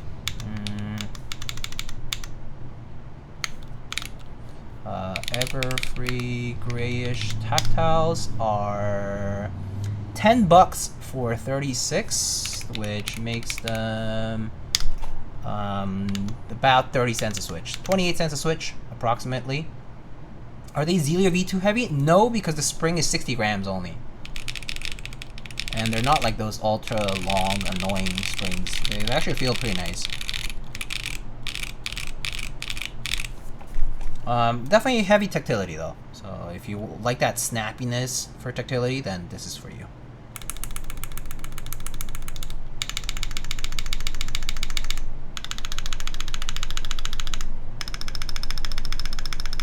Oh, I meant like tactility. I think Zelio V2 is a little bit more a little bit more pronounced, slightly more. I think it's mainly because of the leaf. Oh yeah.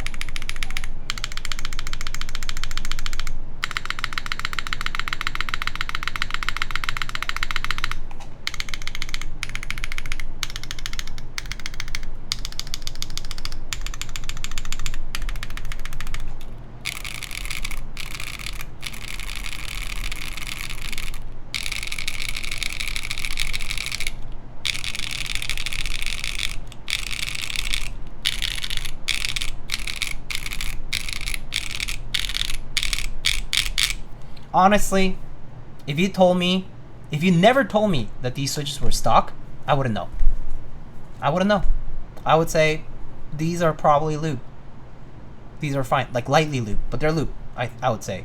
So, honestly, for me to say this of a tactile switch it's kind of like high praise, because I expect a lot of tactile switches to not be grade stock. I'll be very honest with you. They're not. Generally, they're not. Generally, they have leaf noise, spring crunch. They're maybe a little too much for tactility. The bottom out sound is like very plasticky. The upstroke is kind of too plasticky. This is actually pretty good. Pretty good stock. If you told me nothing about the switches, I wouldn't know. So really nice. It definitely has that plasticky sound though, because of just maybe the material of the switch. Right? It definitely has a plasticky sound. But if I went to like someone's place and they had this on their desk and I just tried it out, I would say, wow, that's pretty nice for a tactile switch. And they would be like, oh yeah, these are actually stock. I'll be like, oh, okay. Yeah, it just sounds like lightly lubed switches, which they are. They're actually like lightly lubed on the rails. Like I can actually open one of these up. Oh,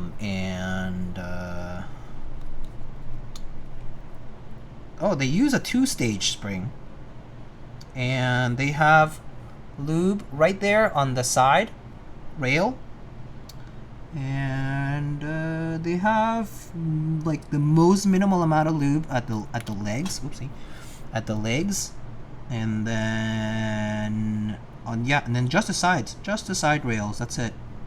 They're not slathered with lube. There is pretty much a residual amount of oil on the spring, but not much. And I don't really see any like slathered lube on the bottom housing either. So pretty good actually. I think for factory lube this is really good. Pretty good stuff, to be honest. And these are like 28 cents a switch, which is pretty good. I mean, plus shipping and tax if applicable for you, but yeah.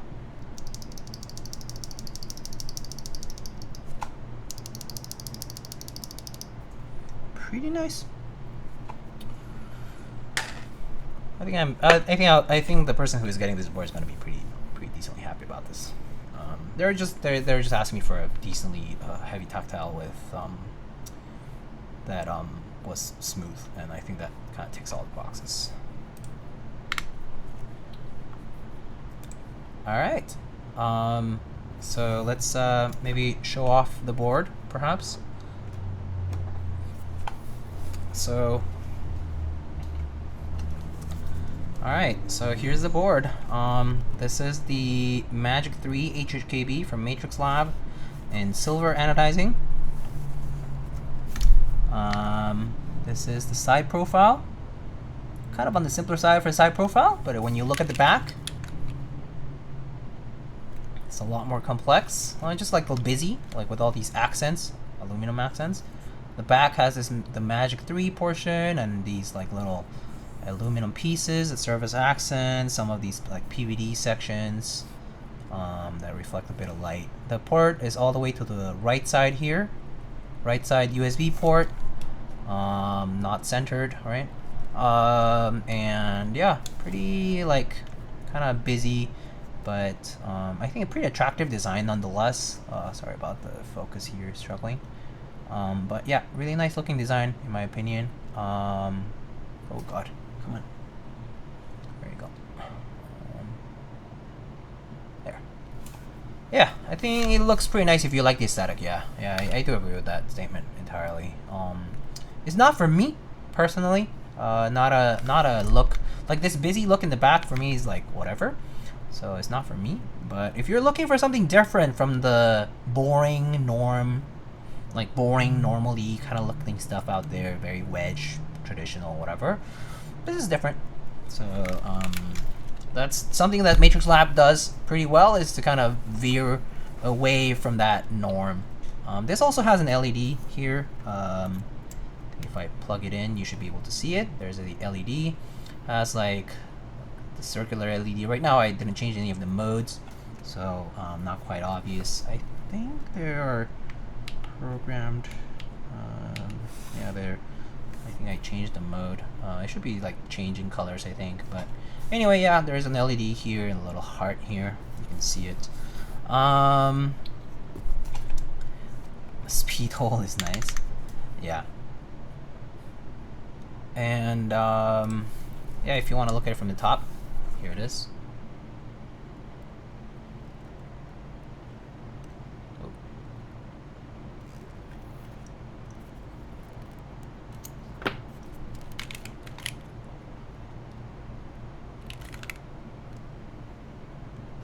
So, pretty nice looking in my opinion. Yeah, not for me, but it's definitely an aesthetic that some people will really like because it's just different.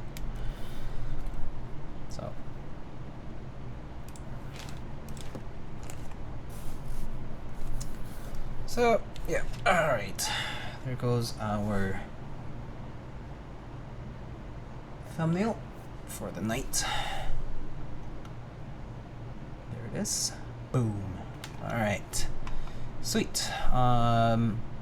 So I guess that's about it for the build today. If you guys have anything else, any questions. Matrix boards are pretty wild to look at in person. Yeah, I agree. Diego, the firmware and VS support. I'll get to it eventually. Through it's not a rush. What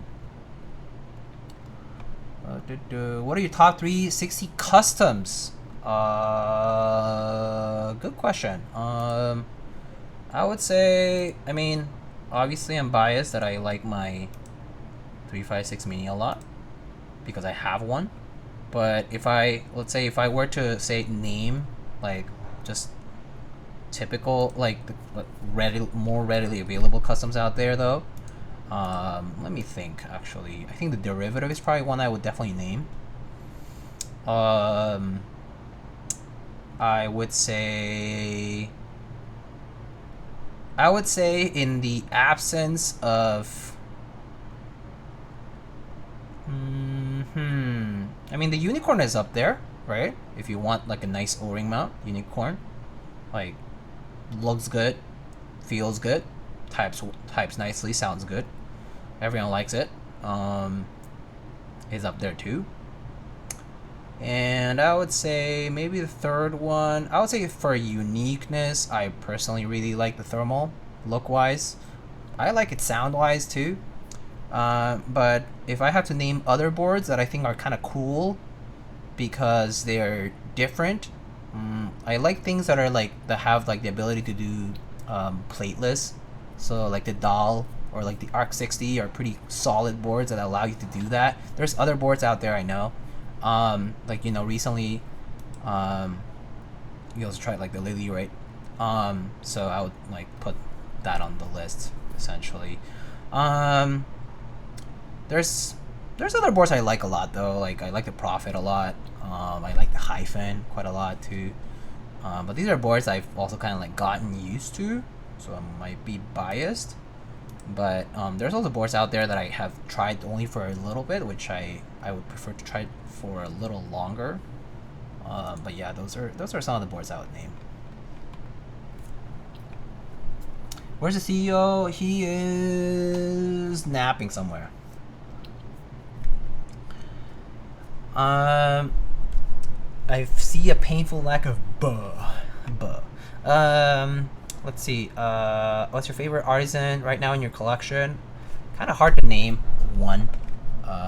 There's quite a lot I like. It's hard to say. I would say recently I've been enjoying some new makers' work quite a lot. I think like Mastodon Caps been doing pretty nice work out there. I like the Alpha Keycaps Tut stuff. Like Nightcaps, like their Fugus were super nice. Sometimes GSK puts out some really cool stuff.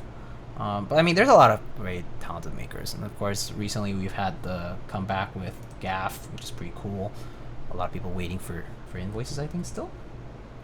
But other than that, like there's just a lot of good makers though, like Booper, KWK, like, you know, Art Key if you're into like more intricate designs for some of them. So yeah. Let's see. There aren't enough good 60s? You think so? What was the name of the 60% Poner gave you that he refused to run? Rogue. I really like that one too. I would say like the one thing, like the Rogue stands out because it looks nice. It also sounds and feels pretty good, to be honest. But if you like, because of the specific mounting style and whatnot, that won't stand out as much compared to a lot of other boards, just because there's a lot of like the same type of mounting system, which is basically like gasket. And yeah, Rogue, not Rouge, Rogue, ROGUE, like Rogue One, Rogue. We need KV fans to actually adapt Tofu Redux for O-ring mount. Probably would be nice for Tofu users. Yeah, I think once Nightcap stopped doing their Fugus for their shot and beer sales, I kind of tapped out. In comparison to TKLs, but that's just the norm, Kupo. 60% have never been the main. TKLs will always be the mainstream. Always. Never will change. That will never change. Until keyboards are completely phased out of use. Generally speaking.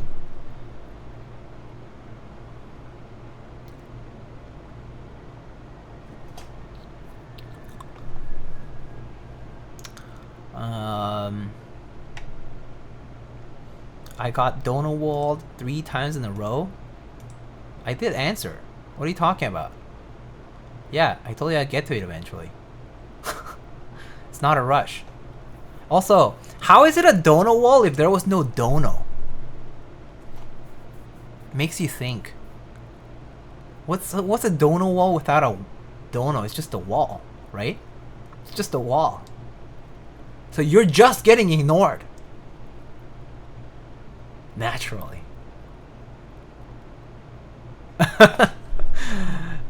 Just kidding. All right.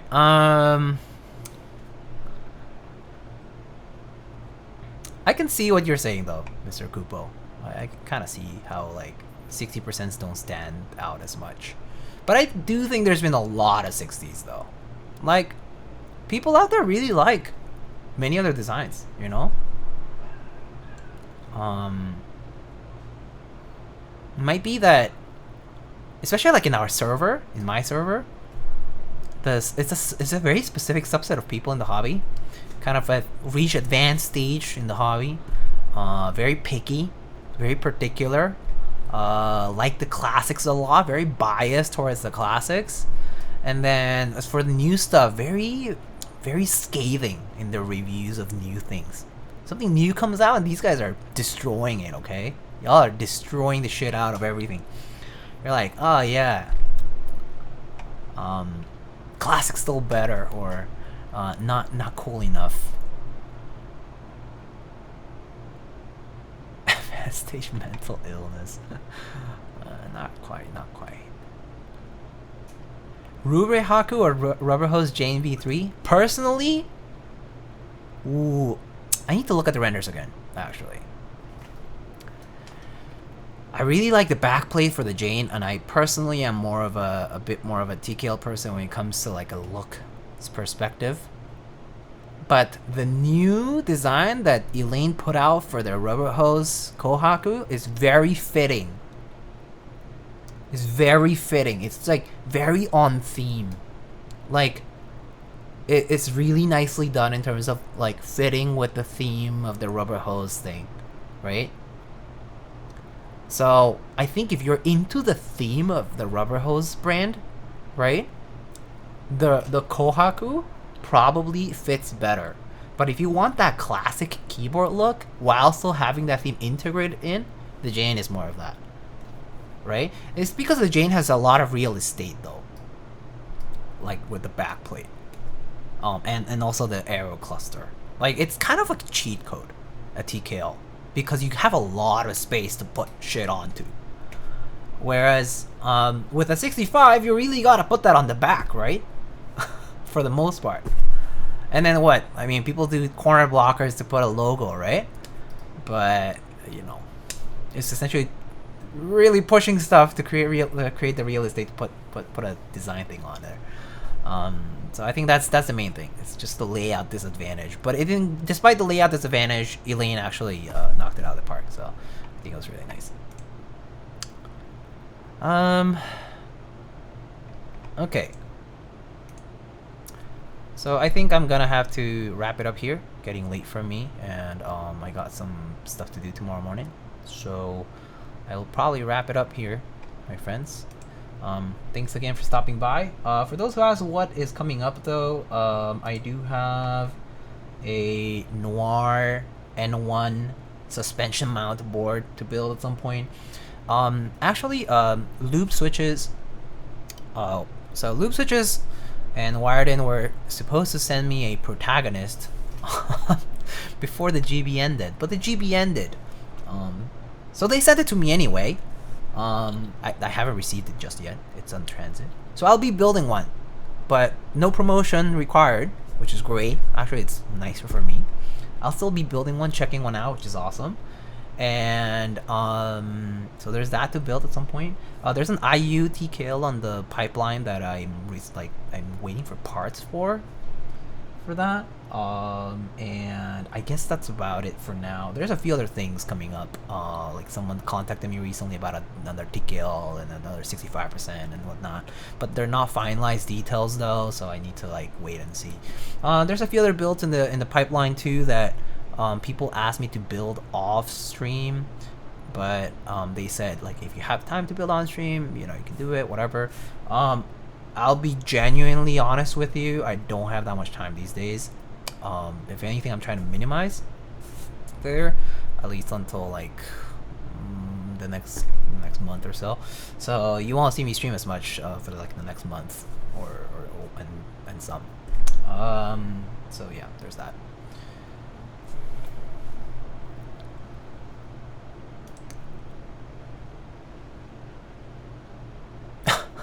Nine Walker had that boomer moment instead of buh. It's okay. Alright, I'll see you guys later. I hope you guys take it easy, have a good time. Yeah, have a good night, guys. So yeah, I'm just gonna not raid tonight. I'm a little too tired. See you later. Bye.